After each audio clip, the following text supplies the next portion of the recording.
Hi guys! Welcome to our YouTube channel.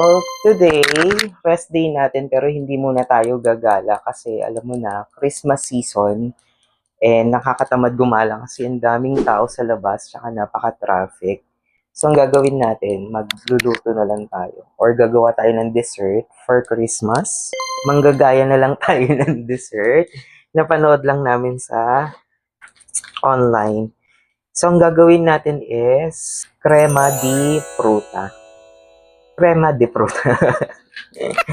Ang kailangan natin is lava cake, egg, Mr. Gulaman, evaporated milk, at saka yung Fiesta fruit cocktail, and all-purpose flour,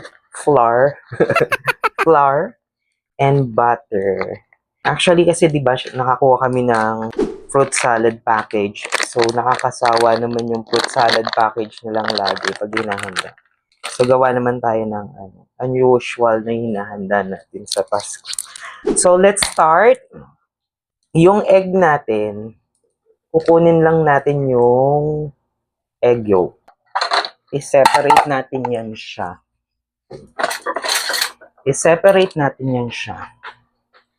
Ganito mag-separate ng egg yolk. Naghugas ako ng kamay,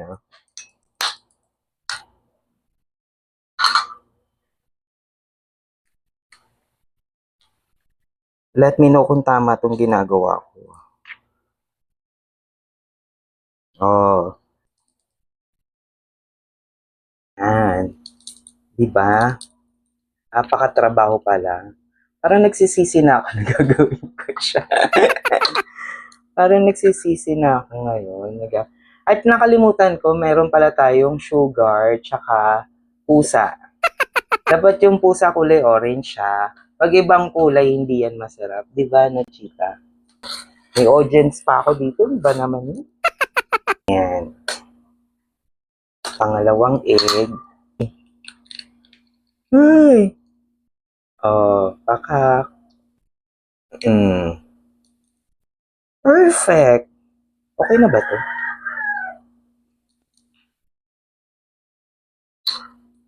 Pero kung may mas alam kayo, mas mabilis na way maghiwalay ng egg yolk sa white, edi go. Edi kayo na. Siyempre, hindi natin tatapon yung white. Gagamitin natin siya sa ibang lulutuin. Alam mo, ang satisfying niya gawin. Parang ako naglalaro ng slime. Alright. We're down to the last egg char. Nanginginig pa yan, ha? Ala! Yeah. Wala. Wala. Oh, okay na yan. Teka, maghuhugas na. So, hiwalay na natin. Nagwash muna ako ng hands. Ibibit muna natin yung itlog. Tapos, ipe-prepare na natin yung crema muna natin. Okay na siguro to. So, sa crema, gagamitin natin yung milk, butter, all-purpose flour, and lumili rin pala ako ng vanilla extract. Nakalimutan kong sabihin. Alright. So, punta tayo doon sa kusina. So, mahinang apoy lang. Gamit tayo ng 1 cup of water. Tsaka ng evap. This is 140 ml. Tama ba yung ginagawa ko?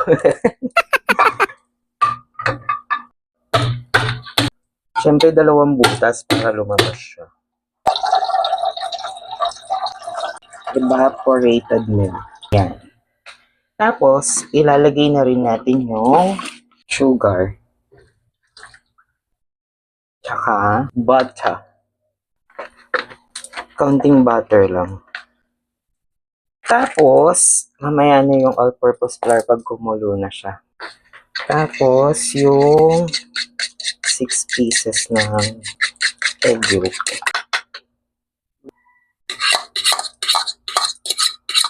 And gagamit tayo ng wire whisk. Antayin lang natin siyang kumulo ng kaunti. Parang nagsisisi na akong gawin siya ngayon. Hindi ko alam kung tama. Prayers. Ay, nakalimutan ko yung vanilla extract. Gusto kong bumili ng kumpleto nito. Tagay na. Red wine pala.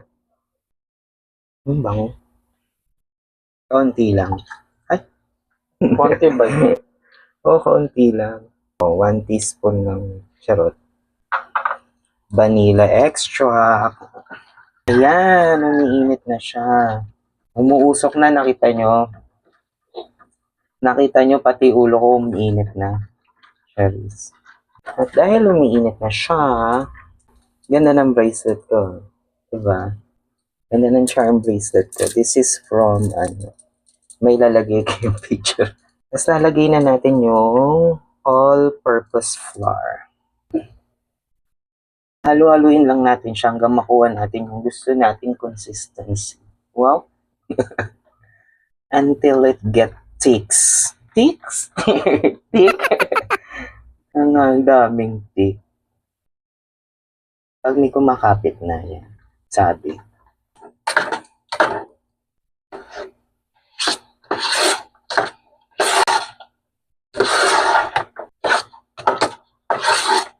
Feeling ko okay na siya.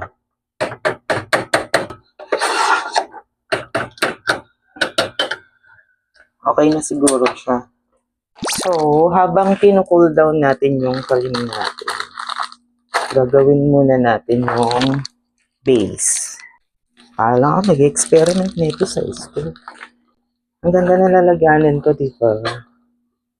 Mahal yan. Choice. Sana ganitong lalagyan yung mabunot ko sa Christmas party. Gusto ko yung mga ganito. Sa exchange gift. Ay, naku. May nakike-extra. Ano ba yung laki? Ayan.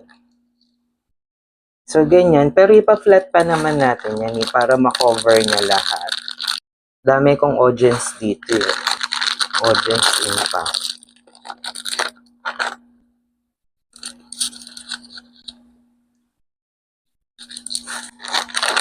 Yung iba kasi dinudurog pa to.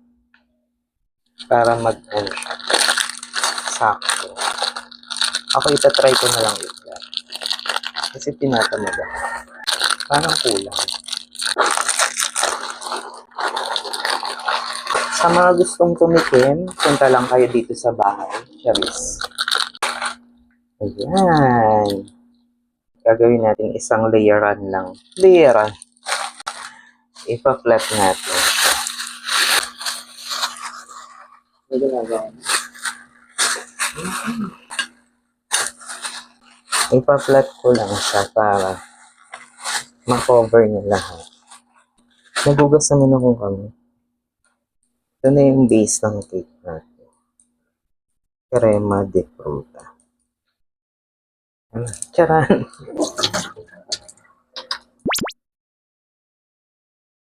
Lalagay na natin yung cream.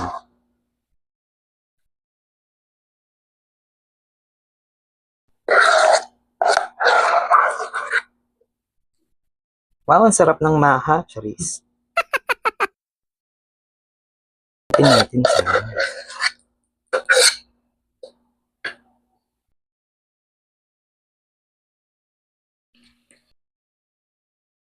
Jinjararan.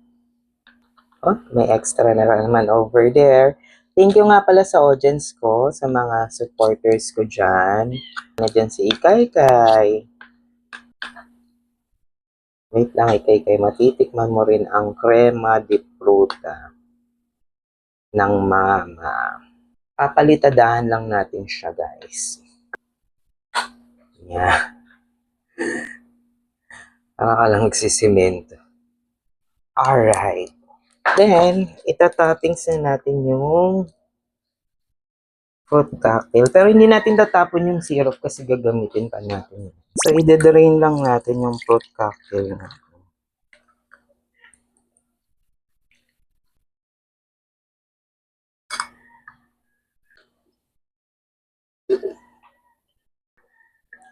Simutin natin, sayang. Wala na.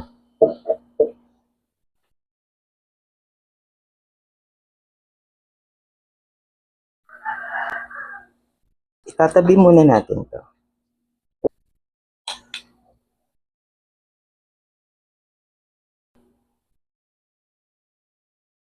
Gawin na natin yung pang-cover niyang gelatin sa taas. So, this is Mr. Gulaman. Clear lang. Susundin lang natin yung instruction niya. So, tinabi natin yung syrup. Sasama din natin si gelatin mix. Kuha tayo ulit ng kaserola. Okay. Para sa base na, ang cover natin sa crema di fruta, 1 cup of water. Tapos hahalo na natin yung syrup at saka yung gulaman powder na. I-dissolve muna natin bago natin painitin.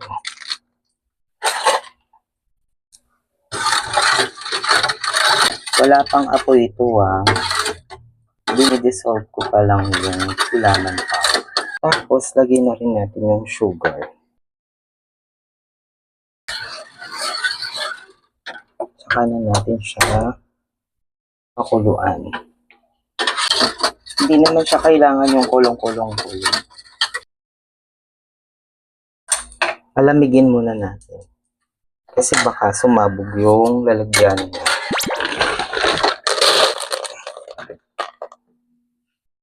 Game na. At dahil lang gugulo yung mga pusa natin, mag-prepare tayo ng food nila para manahimik sila. So, meron tayong pet snack, yung wet food. Ihalo ko lang sa kaunting cat food nila. Yan. Wait lang, mga mahal ko. Lalagyan ko lang ng kaunting water para madugulog ko siya ng bongga. Kasi ayaw nilang kainin ng buo-buo. So, lalagyan ko ng kaunting cat grass pellets. Sinimix ko lang yan siya. Ito ang pagkain nila. Come on guys, let's eat!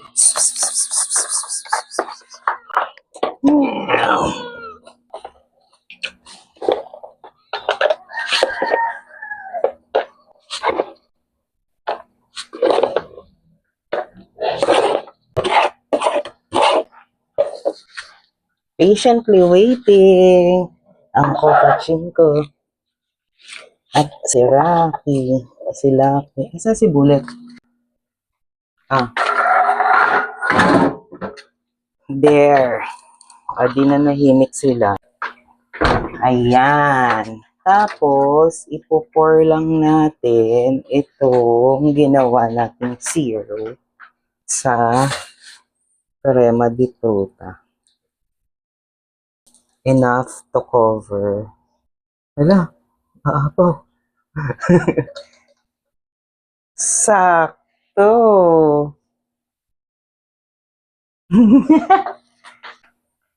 Oh, diba? Sakto. Chill lang muna natin to. Habang chill natin, gawa naman tayo ng pang-lunch natin. Ayan, nag-golden brown na siya. So, ayun na nga guys. Ito na yung ginawa nating crema di fruta. Pero hindi pa siya masyadong firm, pero malamig na siya. Pero dahil excited akong tikman siya, titikman na natin. At hindi lang ako ang excited, si Jim. Ilang order ko. Alam mo yung nakikiilang pa. Parang may nanghingi pa rito pusa. Wait lang, babe. Ito na ang ating crema de fruta. Oh, Oh, kita mo? Mukha siyang... Oh, anong sabi mo dyan? May nanghihingi sa likod eh. May nanghihingi sa likod ng cameraman natin. Natin.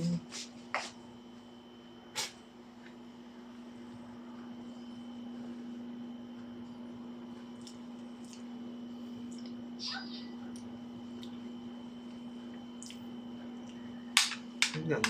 Yes. Ang sarap.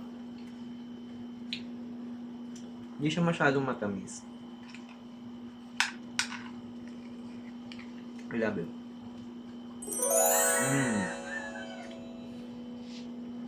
The best to. Mas gusto ko to kaysa sa fruit salad. Ayun na nga guys, baka maubos ko na to. Please like, share, and subscribe. Nabulunan ako sa kinakain ko. Para sa susunod na video natin. Thank you for watching.